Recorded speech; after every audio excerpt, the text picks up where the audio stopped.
ئێمە میلەتێکی مەزڵومین، ئێمە لەگەڵ هەموو عالەمی دنیا شتێکی عەداییمان نییە، لەگەڵ هەموو کەس دۆست. 41 ساڵ بەسەر کۆچی دوای ڕێبەری نەتەوەی کورد مەلا مستەفا بارزانی تێدەپەڕێت. مەلا مستەفا کوڕی شێخ محەممەد کوڕی شێخ عەبدوسەلام بارزانیە. لە 14 ئاداری ساڵی 1903 لە بارزان لەدایک بووە. لە تەمەنی 3 ساڵی لە دوای هێرشی عوسمانیەکان بۆ سەرناوچەی بارزان لەگەڵ دایکی نۆمانگ زیندانی دەکرێت.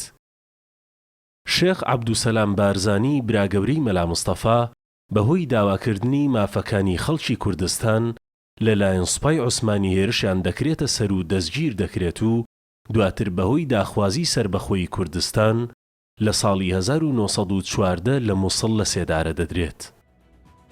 مستەفا بارزانی سەرکردایەتی شۆڕشەکانی بارزان لە ساڵی 1943 و 1945 لە باشووری کوردستان کردووە. لە دامەزراندنی کۆماری کوردستاندا بەشدار بووە و کراوەتە سوپاسسالاری کۆماری کوردستان لە مەهاباد. پاش شکستی کۆمار لە 18 حوزەیرانی ساڵی 1947 لەگەڵ 500 پێشمەرگەدا ڕووی لە یەکێتی سۆڤێت کردووە.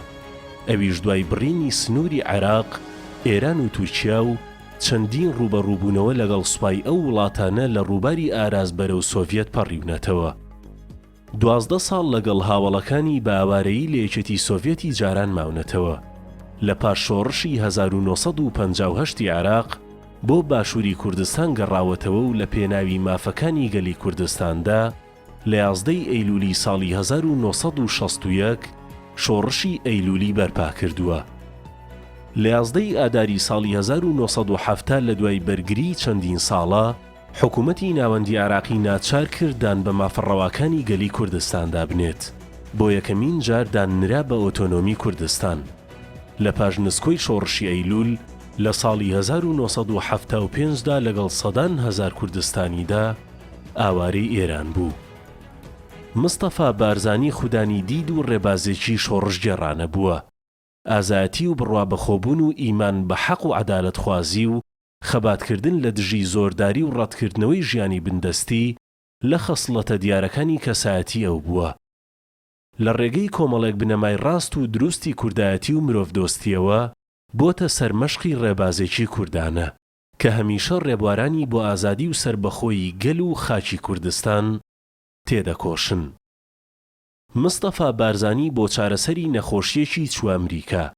هاوکات لەگەڵ وەرگرتنی چارەسەری بەردەوام لە میدیا و ناوەندەکانی بڕیاری ویلایەتە یەکگرتووەکانی ئەمریکا داوای پشتیوانی بۆ مافەکانی خەڵکی کوردستان دەکرد.